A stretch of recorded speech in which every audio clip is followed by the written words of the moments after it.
Hello all dear students, welcome to class શાળા education standard 12th રાજ્યશાસ્ત્રની અંદર આજે પ્રકરણ 3 ના ભાગ 2 ની આપણે ડિસ્કશન કરીશું વિદ્યાર્થી મિત્રો. હવે આપણે બધાને જે છે આગળના જે ભાગ હતો પાર્ટ 1 એની અંદર ઘણી બધી આપણે ડિસ્કશન કરી દીધી કે કેવી રીતે ભારતીય લોકશાહી સામેના પડકારોની અંદર કઈ કઈ બાબતો જે છે એક મહત્વપૂર્ણ સાબિત થઈ છે, જે કે સામાજિક અને આર્થિક અસમાનતા આ બંનેના કારણે મોટા ભાગે આપણી લોકશાહી સામે પડકાર ઉભા થાય છે. હવે આની સાથે ને સાથે અન્ય કારણો પણ જવાબદાર હોય છે. એ કારણો વિશે આજે આપણે ચર્ચા કરવાના છીએ. તો આજે સૌથી પહેલી વાત કરીએ તો પ્રાદેશિક અસમતુલતા.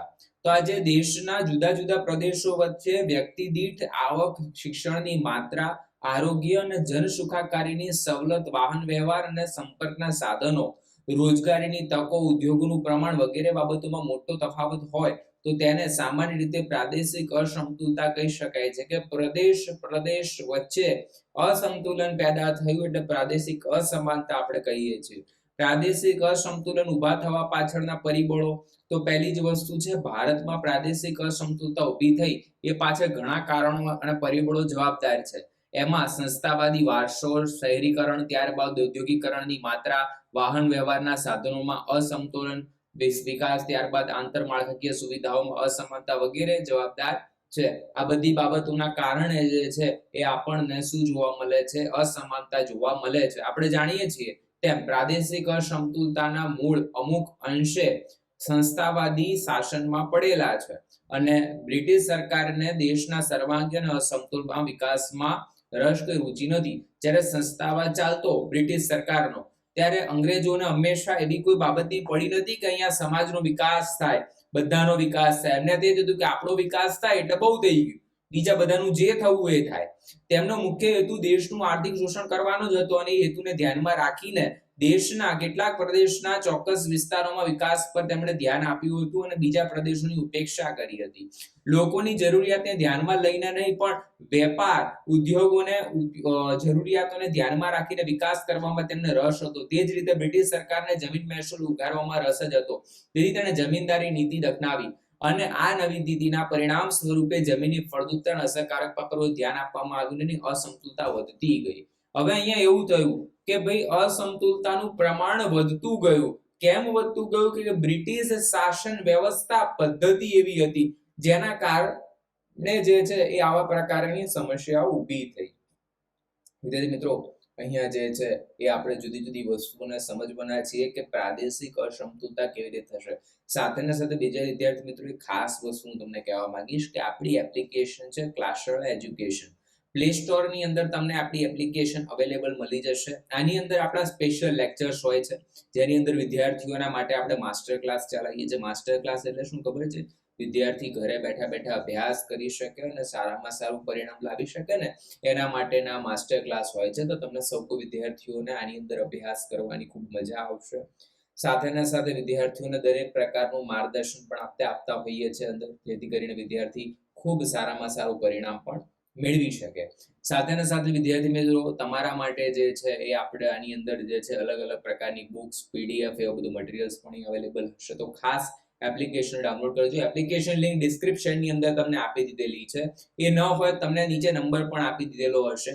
એ નંબર પર પણ તમે જે છે એ તમે ફોન કરશો તો પણ તમને અહીંયા જવાબ મળી જશે અને મેસેજ કરશો તો પણ તમને એમાં રિપ્લાય મળી જશે. તમને કંઈ પણ વસ્તુમાં ખ્યાલ ના આવે તો નંબર પર કોલ કરી શકો છો અથવા તો આપણે કોમેન્ટ બોક્સની અંદર પણ તમે જણાવી શકો છો. ચલો, ત્યારબાદ વિદ્યાર્થી મિત્રો આપણે જોઈએ તો ગઈ 2 સદીમાં શરૂ થયેલી શહેરીકરણની પ્રક્રિયાએ પણ પ્રાદેશિક અસમતુલતા વધારવામાં મોટો ભાગ ભજવ્યો છે. બ્રિટિશ શાસનની વેપાર નીતિને કારણે કેટલાક બંદરો અને તેની આસપાસના વિસ્તારનો વિકાસ થયો અને આ બંદરો આગળ જતા મોટા શહેરોમાં વિકસ્યા.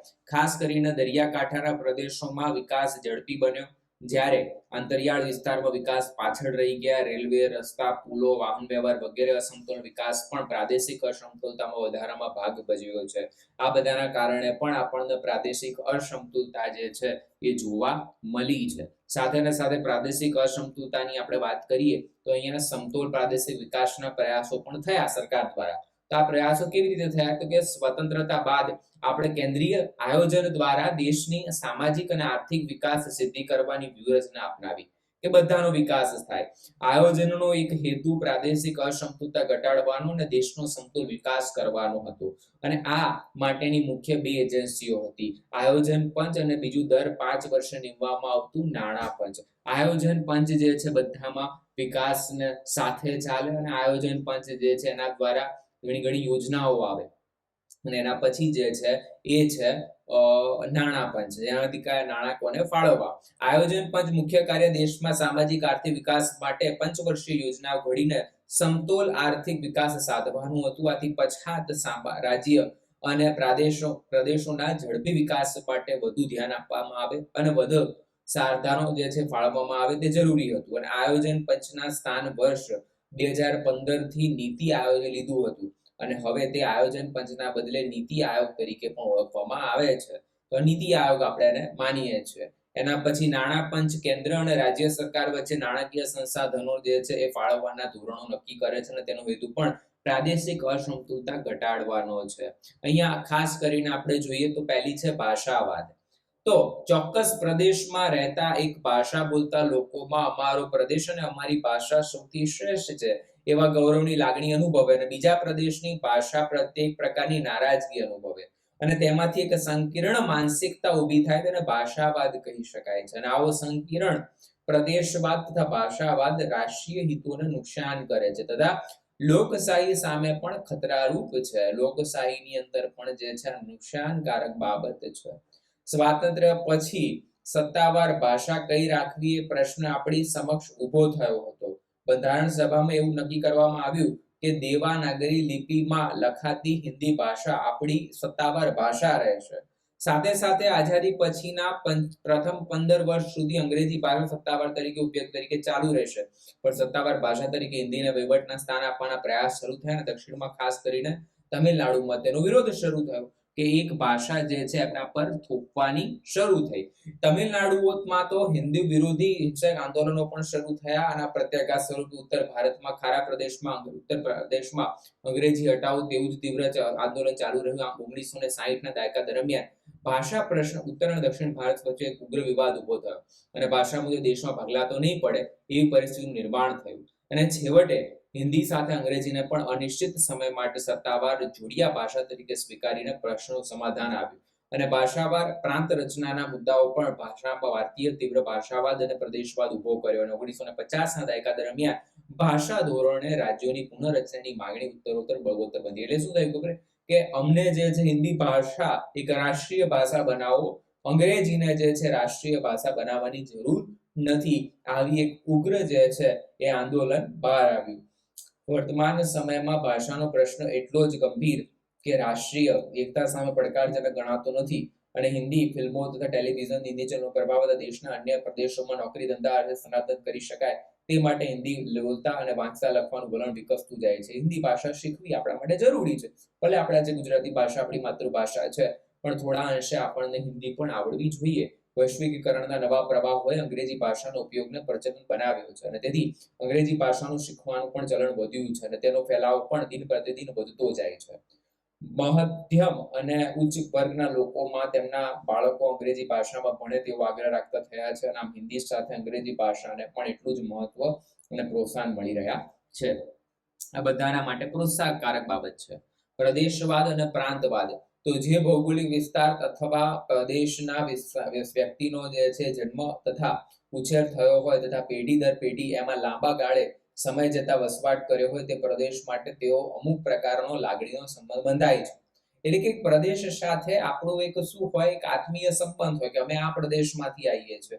એ પ્રદેશમાં રહેતા બીજા લોકો સાથે તાદાત્મ્ય અને એકતાની લાગણી અનુભવે છે કે અમે તો આ ગામના છીએ, અમે તો અહીંયાના છીએ, અમે તો આ રાજ્યના છીએ. આવી લાગણી આપણે એક સામાન્ય રીતે પ્રાદેશિકતા અને પ્રદેશવાદની લાગણી કહી શકીએ છીએ. આ પ્રકારની લાગણી થવી સ્વાભાવિક છે કારણ કે આ આપણે જે છે એક પ્રકારની અસ્મિતા અથવા ઓળખ આપે છે. પરંતુ જ્યારે પોતાનો પ્રદેશ માટેનો પ્રેમ તથા આ લાગણી બીજા પ્રદેશની રાષ્ટ્રની અવગણના કરે ત્યારે પોતાને અલગ અને ચડિયાતા એવી માનવાની તીવ્ર સ્વરૂપ ધારણ કરે ત્યારે આ પ્રકારની લાગણી લોકશાહી માટે જોખમી બને છે.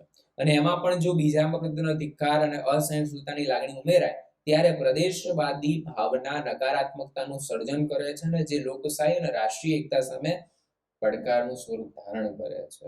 આના કારણે જે છે એ સમાજમાં નવા પડકારો ઊભા થાય છે. આપણા દેશમાં પ્રાંતવાદ કે પ્રદેશવાદની લાગણી પેદા થવા અને મજબૂત થવા પાછળ ઘણા કારણો છે અને પરિણામે જે છે પણ જવાબદાર છે. આવી લાગણીઓ માટે ઐતિહાસિક અને ભૌગોલિક ઉપરાંત પ્રાદેશિક અસમાનતા કારણે, એટલે કે ઇતિહાસ આપણું જે છે એ અને ભૌગોલિક પ્રાદેશિકતા જે છે અહીંયા કારણ ભજવે છે. વિકાસની તકોની અસમાન વહેંચણી, પોતાના પ્રદેશ પ્રત્યે ભેદભાવ, ઓરમાયું વલણ રાખવામાં આવે છે અને તે પ્રકારની લાગણી પોતાના વિકાસનો ભોગે પોતાના જ કુદરતી સંસાધનોના બીજા પ્રદેશો માટે ઉપયોગ થતો અન્ય પ્રદેશમાંથી આવેલા ને કારણે પોતાના પ્રદેશમાં પોતે જ લઘુમતી મુકાઈ જશે એવો ડર, પોતાની આગવી અસ્મિતા ઝાંકી પડશે એવું દહેશત, જુદા જુદા પ્રદેશ વચ્ચે પ્રવર્તતી આર્થિક, રાજકીય અને અન્ય વિષમતાઓ જેવા અનેક કારણો પ્રદેશવાદ તેમાંથી અલગતાવાદની લાગણી મજબૂત બનાવવાના અગત્યની ભૂમિકા ભજવે છે અને પ્રદેશવાદને લીધે પ્રાદેશિક પક્ષનો ઉદ્ભવ જે છે વિકાસ પણ થયો છે. આ પ્રદેશની જે છે થતા રાષ્ટ્રીય હિતના ઓછી પરંતુ પ્રાદેશિક હિતની તેમજ પ્રાદેશિક અસ્મિતાઓની ચિંતા વધુ કરે છે.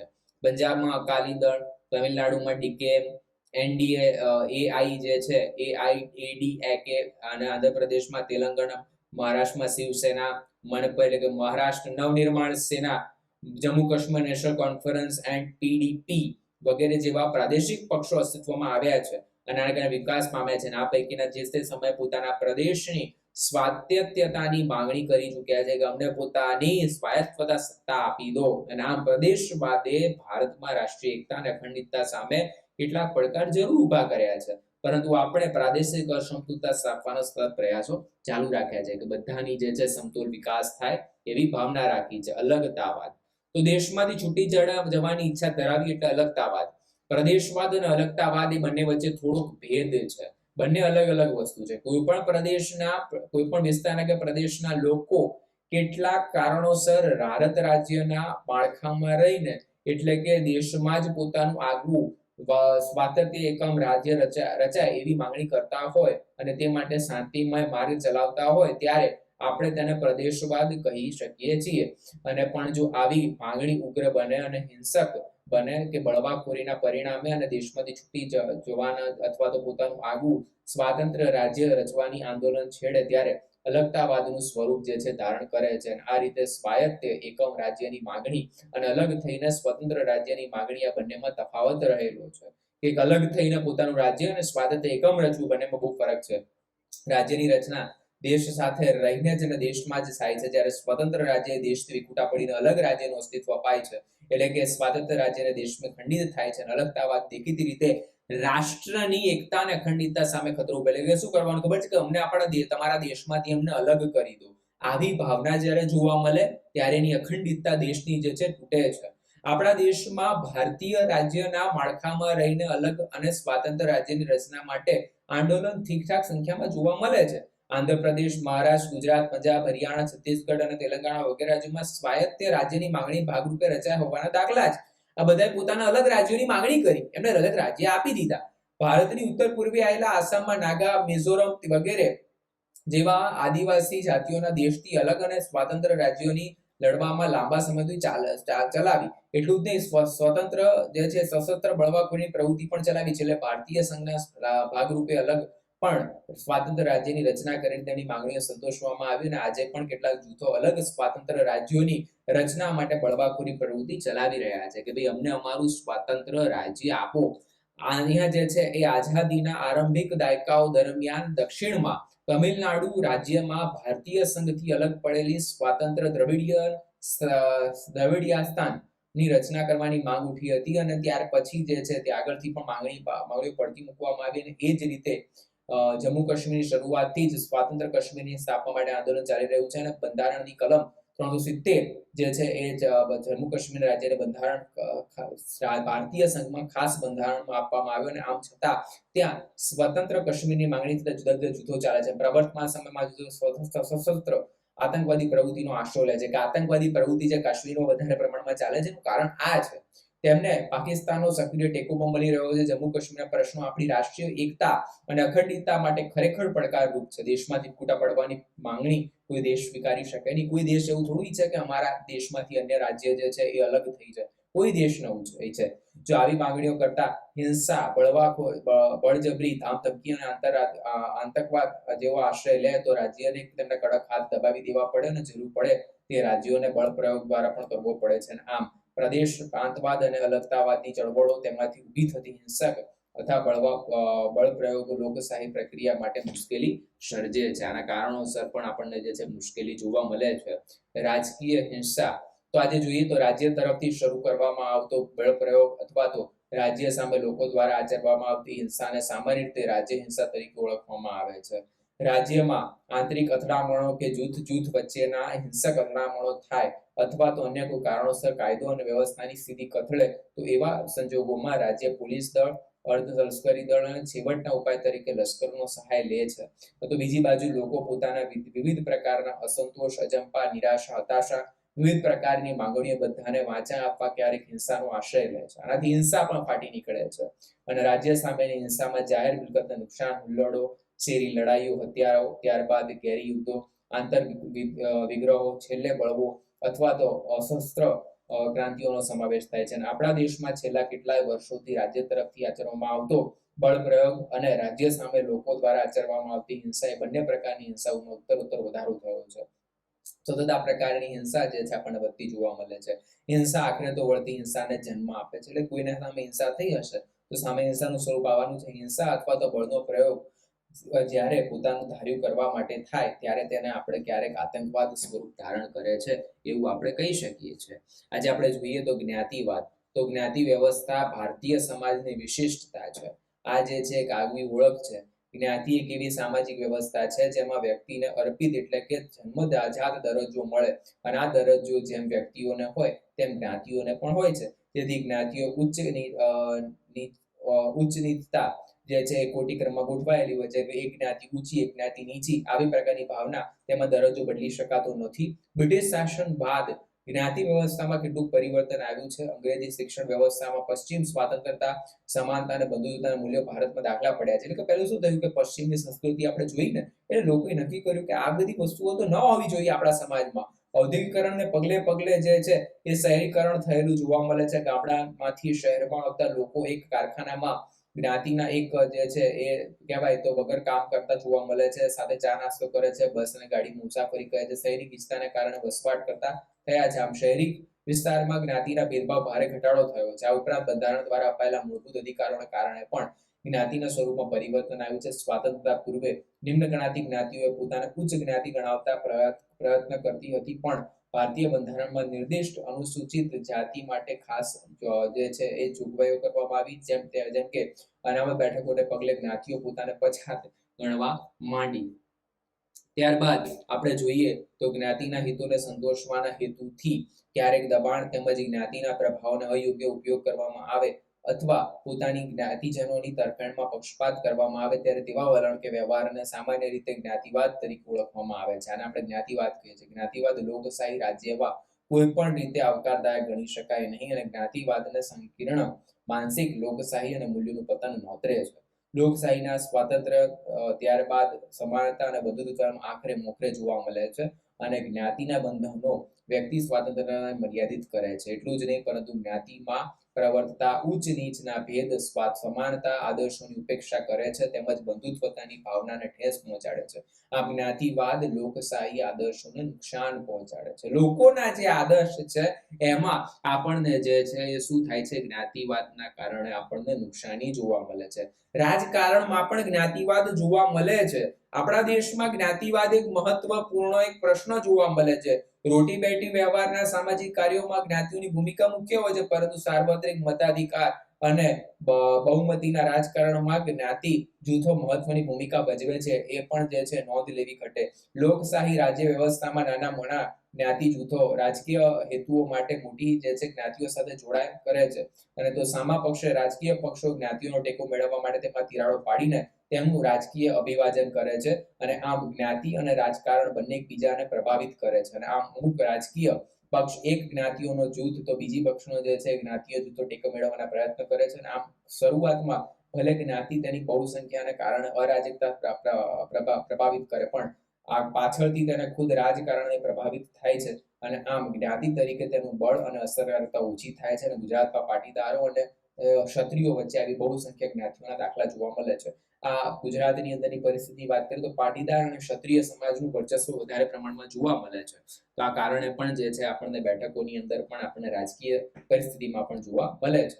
ચૂંટણી ટાણે આપણે જોઈએ તો રાજકીય પક્ષો વોટ બેંકને નજર સમક્ષ રાખીને બહુસંખ્યક જ્ઞાતિઓના ઉમેદવારો જે તે મત વિસ્તારમાં જે છે સામાન્ય રીતે પસંદ કરે છે અને તેનાથી આગળ જઈને ચૂંટણી પ્રચારમાં પણ ક્યારેક જ્ઞાતિવાદ વ્યક્ત જોવા મળે છે. સામા પક્ષે વ્યક્તિ પણ પોતાના જ્ઞાતિના ઉમેદવારને મત આપવાનું વલણ ધરાવે છે, જેથી કરીને જ્ઞાતિ જન તરીકે પોતાના હિતો સચવાય કે ભાઈ મારી જ્ઞાતિના લોકો જો ઉમેદવાર ઉભો હોય તો કેમ મારી જ્ઞાતિના વ્યક્તિને ના આપવું. રાજકારણની આટીગુટીમાં વ્યક્તિ પોતાના જ્ઞાતિ તરફના વલણ ધરાવે છે અને આંતરક્રિયામાં જ્ઞાતિવાદને જન્મ આપે છે અને તેને પોષણ પણ કરે છે. અને આ રીતે જ્ઞાતિવાદ ભારતના બંધારણ રાજકારણમાં મોટા પાયે જે પ્રભાવિત કરે છે. લોકશાહી રાજકારણનો સ્વાસ્થ્ય વિકાસ ઈચ્છનારાઓએ પણ બધી જ પોતાની બાબતોની જે છે અકળાવી મૂકી આવે છે. અને જ્ઞાતિવાદની સમસ્યાને દૂર કરવા માટે એક અગત્યનું, મહત્વનું અને અસરકારક સાધન જો કોઈ હોય તો એ છે શિક્ષણ. શિક્ષણના કારણે આપણને આ સ્થિતિ જોવા મળે છે. શિક્ષણ ઉપરાંત આધુનિકરણની પ્રક્રિયા જેમ કે શહેરીકરણ, ઔદ્યોગિકરણ વગેરે દ્વારા પણ જ્ઞાતિવાદની સંકુચિતતા અને સંકરણ માનસિકતાઓમાં પરિવર્તન શક્ય બને છે. આ કારણે પણ જે છે આપણે પરિવર્તન લાવી શકીએ છીએ. સાથે લોકશાહી મૂલ્યોનું સ્થાપન અને તેનો જીવન પ્રણાલી તરીકેનો સ્વીકાર જ જ્ઞાતિવાદના જડ અને અપરિપક્વતાની માનસિકતામાંથી મુક્તિ અપાવી શકે છે. ત્યારબાદ આપણે વાત કરીએ તો કોમવાદ. તો કોમવાદ અને અથવા સાંપ્રદાયિકતા એ આપણા લોકશાહી અને રાષ્ટ્રીય એકતા સામે એક મોટો પડકાર છે. એટલું જ નહીં, તેના દ્વારા આપણી સંસ્કૃતિના જ કેટલાક મૂલ્યો જેવા કે સહિષ્ણુતા, ઉદારતા, ભાઈચારા અને એકલતા જે છે વગેરેનું ધોવાણ થાય છે. એકલાસ વગેરેનું ધોવાણ થાય છે. કોમવાદ, આપણામાં કોમવાદ ન હોય કે મારી કોમ જે છે એ જ મોટી છે એમ કહીને પોતાનું જે છે એ વર્ચસ્વ ધરાવે, કરતા બેટર છે કે બધા એકજૂટ થઈને પોતાનું સારી રીતે કાર્ય કરી શકે છે. અમુક સંપ્રદાયના માનનારાઓમાં સમૂહને આપણી કોમ જે છે કહીએ છીએ, એક પ્રકારની જગ્યાએ બધા માનતા હોય ને આપણે કહે છે અમારી કોમ છે. બીજી રીતે જોઈએ તો પરંપરાગત ધર્મ, સંસ્કૃતિ અને સમાન રીતિ રિવાજો ધરાવતા લોકો કોમ તરીકે ઓળખાતા હોય છે. એક કોમના સભ્યો મારાપણાની લાગણી અનુભવતા હોય છે અને આવી લાગણી સ્વાભાવિક પણ છે. પોતાની કોમના ઉત્કૃષ્ટ અને જે છે વિકાસ માટે કોઈ વ્યક્તિના પ્રયાસ કરે તે માટે એટલું સ્વાભાવિક છે. પણ જ્યારે એક કોમના લોકો બીજી કોમના લોકોને પોતાનાથી ઉતરતા ગણે, તેમની પ્રત્યે જે છે એ ઘૃણા કે તિરસ્કાર ધરાવે અને વેરભાવની દ્રષ્ટિ વ્યવહાર રાખે ત્યારે કોમવાદ આવકારે છે. બીજી દ્રષ્ટિએ જોઈએ તો જે લોકો પોતાના ધર્મનું જૂનું છવાઈ જાય, ધર્માધર્મ નિવૃત્તિ જે છે એ વિકૃત સ્વરૂપ ધારણ કરે ત્યારે કોમવાદ તરીકે પણ એને આપણે ઓળખી શકીએ છીએ કે કોમવાદ જે છે ઉભો થઈ જાય. રાજકીય હેતુથી એટલે કે રાજ્ય સત્તા મેળવવા માટે, ટકાવવા માટે, ફેલાવવા મારવાના ઉદ્દેશ્યથી જ્યારે કોમવાદી લાગણીઓને ઉશ્કેરવામાં આવે ત્યારે કોમવાદ રાજકીય સ્વરૂપ ધારણ કરે છે. બીજા શબ્દોમાં કહીએ તો જ્યારે ધર્મનો રાજકીય હેતુ માટે ઉપયોગ કરવામાં આવે ત્યારે કોમવાદ રાજકીય સ્વરૂપ ધારણ કરે છે, ભયજનક બને છે. અને આવા કોમવાદી લોકશાહી અને રાષ્ટ્રીય એકતા માટે એમ બંનેના ખતરારૂપ છે. કારણ કે અસહિષ્ણુતાથી ઊભી કરે અને સમાજમાં કોમ વચ્ચે વહેંચી દે છે. બધી કોમ જે છે શું થાય છે, ભાગલા પડી જાય દેશમાં. ભારતમાં ભાગલા કરવામાં કોમવાદની ભાવનાઓને ભજવેલી ભૂમિકાઓ ઇતિહાસ સાક્ષી છે. સ્વાતંત્ર્ય ચળવળની દરમિયાન મુસ્લિમ લીગની સ્થાપના, હિન્દુ અને મુસ્લિમ પ્રજાના મતભેદ ઉગ્ર બન્યા હતા અને છેવટે ભાગલા દ્વારા પાકિસ્તાનની રચના થઈ એ સર્વ વિધિ છે.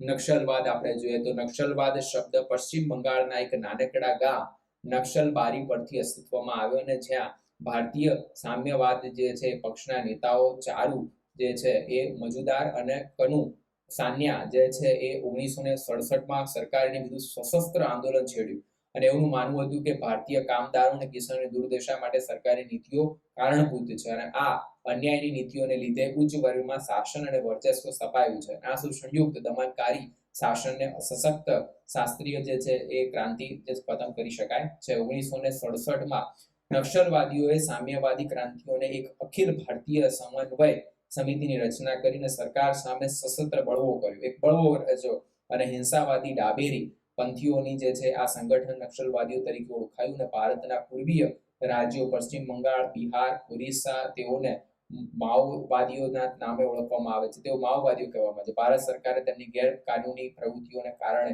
તેમને આતંકવાદ તરીકે જાહેર કર્યા છે અને વિશેષ કરીને પૂર્વીય રાજ્યોના નક્સલવાદીઓ ચીનના નેતાઓ માઓ ત્સે તુંગે જે છે વિચારસરણીથી પ્રભાવિત છે અને તેની પ્રશંસક પણ છે અને તેથી માઓવાદી તરીકે પણ આપણે ઓળખી શકીએ છીએ. સાથે સાથે આપણે વાત કરીએ તો ભૂમિહીનોને પણ પોતાની જમીનો પાછી અપાવવાના તથા જમીનદારોના અત્યાચારોથી ગરીબી અને બેરોજગારી વર્ગને બચાવવાના હેતુથી નક્સલવાદીઓ હિંસક આંદોલન આચર્યું હતું અને નક્સલવાદીઓ સરકારની નીતિઓ તથા સત્તાને જે છે એ સમસ્યાઓના મૂળ ગણાતા હોવાથી IAS ઓફિસરો અને ઉચ્ચ અધિકારીઓને પોતાના પોલીસ અધિકારીઓ લશ્કરી દળોને લક્ષ્ય બનાવીને તેમની હત્યા પણ કરી હતી. હવે આમાં કેવું થાય ખબર છે, નક્સલવાદીઓની ઉગ્ર પ્રવૃત્તિઓ ઊભી થાય ને ત્યારે એ જે સરકારના જે લોકો છે ને એનું ઉપર નુકસાન કરે તો સૈન્યના લશ્કર દળો અધિકારીઓ આ બધાના ઉપર જે છે હુમલા અને એવું બધું કરવાની શરૂઆત થાય છે. શરૂઆતમાં નક્સલવાદનું કેન્દ્ર પશ્ચિમ બંગાળ હતું, પરંતુ ત્યારબાદ આ સંગઠનના પગપેસારો છત્તીસગઢ, ઓરિસ્સા તેમજ આંધ્રપ્રદેશ સહિત દેશોના કેટલાક ગ્રામીણ વિસ્તારો તથા પૂર્વ ભારતમાં અલ્પ વિસ્તારોમાં વિકાસ થયો અને આજે તે દેશોના ઘણા બધા એકમો જે છે રાજ્યો નક્સલવાદથી પ્રભાવિત થાય છે અને આમ નક્સલવાદ દ્વારા આચરવામાં આવતી હિંસા, ખાસ કરીને સરકારી અધિકારીઓ અને કર્મચારીઓની હત્યા દેશની નબળી જે છે સલામતી વ્યવસ્થાથી જે છે ચાળી ખાય છે અને સાથે નક્સલવાદીઓનું સમર્થન તે દેશ વિરોધ કરનાર એમ બે વર્ગ ઉભા થયા છે. અહીંયા વાત કરીએ આપણે આતંકવાદ. તો આતંકવાદ જે છે, આતંકવાદ અને ત્રાસવાદ માટે અંગ્રેજી ભાષામાં વપરાતો શબ્દ ટેરરિઝમ લેટિન શબ્દ ટેરર પરથી ઉતરી આવ્યો છે. આ શબ્દ ઉપરનો અર્થ એવો થાય છે કે એવું કાર્ય જે અન્વયે કંપાવે અથવા તો ડરાવે. સામાન્ય રીતે આતંકવાદ, ત્રાસવાદ એવો અર્થ એવો કરવામાં આવે છે કે ભય ફેલાવવાના અથવા તો ત્રાસ આપવાના હેતુ સિદ્ધ કરવાની રીત છે. આમ તેમાં આતંક કેન્દ્ર સ્થાને હોય છે જ્યારે કોઈ વ્યક્તિઓનો સમૂહ અથવા તો તે સંગઠન પોતાના ઉદ્દેશને પાર પાડવા માટે ભય અને ત્રાસ ફેલાવવાના સાધનોનો ઉપયોગ કરે ત્યારે તે વ્યક્તિ આતંકવાદ તરીકે આ પ્રકારની વ્યક્તિઓના સમૂહ આતંકવાદના જે છે જૂથ તરીકે તેમજ આ પ્રકારનું સંગઠન આતંકવાદ સંગઠન તરીકે ઓળખવામાં આવે છે. આતંકવાદી સંગઠનને આપણે કહીએ છીએ. સીધા સંઘર્ષથી જ્યારે ધ્યેય પ્રાપ્તિ કરી શક્યા નથી હોતા ત્યારે આતંકવાદીઓ હિંસક હુમલાઓ કરીને જાનમાલ, સંપત્તિ, વાહન વ્યવહાર, અગત્યના જે છે જાહેર સ્થળોની મિલકત, સલામતીની રક્ષા, શસ્ત્ર ભંડોળ વગેરેનો વિનાશ કરીને ત્રાસ ફેલાવી દે છે અને અલબત્ત તેઓના ધ્યેયની સફળતાની સંભાવના પણ ખૂબ ઓછી હોય છે. આતંકવાદ એક લોકોને ડરાવવાના અને લોકોનો જે છે ભય પેદા કરવાની આ વૃત્તિ જોવા મળે છે અને આવા પ્રકારના આંદોલનો જોવા મળે છે. પરંતુ સમગ્ર રીતે ભારે નુકસાન અને વિનાશ સર્જાય છે અને આતંકવાદની આકસ્મિક હુમલા અને આક્રમણતા કરવાથી વ્યૂહરચનાને કારણે આતંકવાદ ફેલાવવામાં તેઓ સફળ થતા જાય છે અને પોતાનો હેતુ પાર પાડવા નિર્દોષોની હત્યા કરતા પણ અચકાતા નથી, કેમ કે તેઓનું તે આતંકવાદ ફેલાવવાનું જ હોય છે. અહીંયા આપણે જોઈએ તો આતંકવાદ બે મુખ્ય સ્તરમાં જોવા મળે છે. સ્થાનિક જે છે સ્તરે એટલે કે રાજ્યની અંદર, અને આંતરરાષ્ટ્રીય સ્તરે એટલે કે એવો આતંકવાદ કે જે આંતરરાષ્ટ્રીય સ્વરૂપ ધરાવતો હોય તેવી શાખાઓ વિવિધ રાજ્યોમાં ફેલાતી હોય છે અને કેટલાક રાજ્યો આતંકવાદીઓને આશ્રય આપે છે અને તેના તમામ પ્રકારની મદદ કરે છે, તેને તાલીમ આપે છે, તેનું સમર્થન પણ કરે છે. આપણે ત્યાં ભારતમાં પણ છેલ્લા કેટલાક વર્ષોથી આતંકવાદીઓએ કાળો કેર જે છે વર્તાવ્યો છે. આઝાદીના લગભગ આજ દિન સુધી ભારતમાં કોઈ ને કોઈ પ્રદેશની અંદર આપણે જોઈએ તો આતંકવાદ દ્રશ્યમાન બન્યા છે. આતંકવાદ ક્યાંક ને ક્યાંક આપણા દેશોમાં પણ સતત જોવા મળે છે. ક્યારેક નક્સલવાદના સ્વરૂપમાં તો ક્યારેક અલગવાદી ચળવળના સ્વરૂપમાં. જમ્મુ કાશ્મીરના લિબરેશન ફ્રન્ટ અને હિઝબુલ મુજાહિદ્દીન અને અરહત ઉલ અન્નાસ અને લશ્કરે તૈયાબ, જશ્ને મોહમ્મદ જેવા આતંકવાદી સંગઠનો આતંકવાદી પ્રવૃત્તિ ચલાવી રહ્યા છે અને તેમને દેશના ટેકો પૂરો પાડે છે. પડોશ દેશ જે છે એને ટેકો પૂરો પાડે છે અને આ પૈકી કેટલાક સંગઠનો વૈશ્વિક જે છે એ સ્તરે પણ સક્રિય બન્યા છે અને આ આંદોલનના કારણે જે છે વૈશ્વિક સ્તરે પણ નુકસાન પહોંચી રહી છે. પૂર્વ ભારતમાં નાગાલેન્ડ, મિઝોરમ, મણિપુરમાં જે છે Naga national council for peoples liberation આર્મીની આતંકવાદી પ્રવૃત્તિ જાણીતી છે. આ ખૂબ આતંકવાદી પ્રવૃત્તિ કરે છે. તેઓ અમુક દેશો દ્વારા સશસ્ત્રની મદદ કરે છે અને 80ના દાયકામાં પંજાબમાં હિદનવાડ વાલે દ્વારા ઓલ ઇન્ડિયન શીખ સ્ટુડન્ટ ફેડરેશન અને બબ્બલ ખાલસા જેવી આતંકવાદી સંગઠનો જોવા મળ્યા હતા અને અલગ ખાલિસ્તાની માંગણીના સ્વરૂપે આતંકવાદી પ્રવૃત્તિ દ્વારા ભારે જાનમાલનું નુકસાન કરવામાં આવ્યું. હરિયાણા અને દિલ્હી સહિત સમગ્ર ઉત્તર ભારતમાં તેમણે ભયજનક સ્વરૂપ ધારણ કર્યું હતું. આપણા ભૂતપૂર્વ વડાપ્રધાન શ્રી ઇન્દિરા ગાંધીની હત્યા પણ કરવામાં આવી. દુઃખદ હતું. સમય જતા આ સંગઠનનો પણ અંત આવ્યો છે અને આ જ રીતે આસામમાં પણ ઉલ્કા અને બોડો આતંકવાદ જે છે અલગવાદના જૂથો કરીને આતંકવાદ આચરવામાં પણ ધ્યાન બહાર નથી. શ્રીલંકામાં પણ અલગ તમિલ રાજ્ય માટે તમિલ ટાઈગર્સ નામનું જે છે એક ગ્રુપ ચળવળ ચાલે છે અને લોહિયક સંઘર્ષ, આતંકવાદ અને ત્રાસવાદનું વર્તન ઉદાહરણ પરથી પુનઃ નોંધનીય બાબત છે કે આપણા ભૂતપૂર્વ વડાપ્રધાન શ્રી રાજીવ ગાંધીની હત્યા તમિલ ટાઈગર્સની આત્મઘાતી મહિલા દ્વારા થઈ હતી અને હાલ આ સંગઠન અસ્તિત્વમાં નથી, પણ ટૂંક સમય પહેલા જ અસ્તિત્વનું ભૂસાઈ ગયું હતું. આમ બે વડાપ્રધાનોની હત્યા આતંકવાદ અને ત્રાસવાદના કારણે કરવામાં આવી હતી, એ પણ એક આપણા માટે ઉદાહરણ જોવા મળે છે. ભારતમાં વારંવાર થતા શ્રેણીબદ્ધ બોમ્બ ધડાકા 13 ડિસેમ્બર 2001 ની અંદર ભારતના સંસદ પર હુમલો થયો અને ગુજરાતના ગાંધીનગર ખાતે અક્ષરધામ મંદિરમાં ખાતે પણ હુમલો થયો હતો અને ત્યારબાદ 26 નવેમ્બર 2008માં જે છે એ મુંબઈની તાજ હોટલ પર હુમલો આતંકવાદીઓના જે એક અન્ય કૃત્યોના પુરાવા છે અને 11 સપ્ટેમ્બર 2001ના રોજ અમેરિકાના વર્લ્ડ ટ્રેડ સેન્ટર પર પણ આતંકવાદી હુમલાને કારણે તેઓને જે કારણે ભારે ખુમાવારી અને સમગ્ર વિશ્વમાં હાહાકાર મચાવી દીધો. જોકે તેના વળતા પગલા રૂપે અમેરિકાએ હુમલા માટે જે છે જવાબદાર એવા અલ કાયદા નામના સંગઠન દ્વારા યુદ્ધની કાર્યવાહી કરી હતી ને જેમાં તે સંગઠનોના તેના ઓસામા બિન લાદેનને ફૂંકી મારવામાં આવ્યો હતો. અમેરિકાએ જે છે આવા આતંકવાદી પ્રવૃત્તિઓ સામે કડકમાં કડક પગલાં લીધા છે. આંતરરાષ્ટ્રીય આતંકવાદ સામેની લડતમાં સંયુક્ત રાષ્ટ્ર એટલે કે પણ એને વિધાયક રહી છે અને તેના દિશામાં પણ પોતાનું નેતૃત્વ પૂરું પાડ્યું છે. આતંકવાદનો અંત કેવી રીતે લાવવો એ સતત વિચારણા ચાલુ રહે છે અને એટલું જ જે છે ચોક્કસ છે કે કારણો જે તે કારણો આતંકવાદને જન્મ આપતા હોય તે કારણોથી દૂર કરવામાં આવે તો આતંકવાદ આપોઆપ જ નાબૂદ થાય છે. આ ઉપરાંત સમાજમાં રાજકીય, સામાજિક, આર્થિક અસમાનતાનું પ્રમાણ ઘટે છે. જમીન સુધારણા કાયદાઓનું વ્યવસ્થિત અને પૂરતો અમલ થાય છે. પોલીસ તંત્રનું આધુનિકરણ કરવામાં આવે, કાયદા અને વ્યવસ્થાની ઝડપેસલાક ઓળખવામાં આવે તો દેશની અંદર ઉભા થતા આતંકવાદને ડામવામાં એટલી સફળતા મળી શકે છે. મતલબ કે આપણે જોયું તો પોલીસની પાસે સશસ્ત્ર દળો ખૂબ સારા પ્રમાણમાં મળી રહે છે અને પોતે જે છે એ સારી વ્યવસ્થા જાળવી શકે છે. ભારત પણ સરહદ પારનો આતંકવાદ એક જટિલ સમસ્યા બની રહ્યો છે અને આ રીતે આપણે આતંકી આંતરિક અને બાહ્ય એમ બંને સ્તરે જે છે આતંકવાદનો સામનો કરી રહ્યા છે. આમ લોકશાહી પ્રક્રિયાઓ મજબૂત રીતે અને લોકોને સક્રિય સામેલગીરી દ્વારા આપણે આ પડકારોનો સામનો કરીશું અને આપણે સૌ એક રાષ્ટ્રના નાગરિક છીએ એવી પ્રબળ ભાવના કરીશું તો એ પ્રેરણા પૂરી પાડી શકે છે. વિદ્યાર્થી મિત્રો, અહીંયા જે છે આપણે લોકશાહી સામેના પડકારો અને સમસ્યાઓના પ્રકરણને પૂર્ણ કર્યું. આપ સૌ વિદ્યાર્થી મિત્રોએ આ લેક્ચર્સને શાંતિથી જોયો. તો જો તમને ગમ્યો હોય તો ચેનલને લાઈક કરી દેજો, આપણા વિડીયોઝને લાઈક કરજો, આપણી ચેનલ સબસ્ક્રાઇબ કરજો, તમારા ફ્રેન્ડ સુધી આને શેર કરવાનું ભૂલતા નહીં અને ખાસ તમારા જે કંઈ પણ વ્યૂઝ હોય કોમેન્ટ્સ અંદર જણાવજો, જેથી કરીને આપણે જે કંઈ પણ નવી અપડેટ્સ છે તે તમારા સુધી પહોંચી જશે. આપણી એપ્લિકેશનને ડાઉનલોડ કરવાનું ભૂલતા નહીં. આપણી એપ્લિકેશનનું નામ છે ક્લાસ શાળા એજ્યુકેશન, જે તમને પ્લે સ્ટોર પર પણ અવેલેબલ થઈ જશે. આપ સૌ વિદ્યાર્થી મિત્રોનું ક્લાસ શાળા એજ્યુકેશનમાં જોડાવા ખૂબ આભાર. ધન્યવાદ.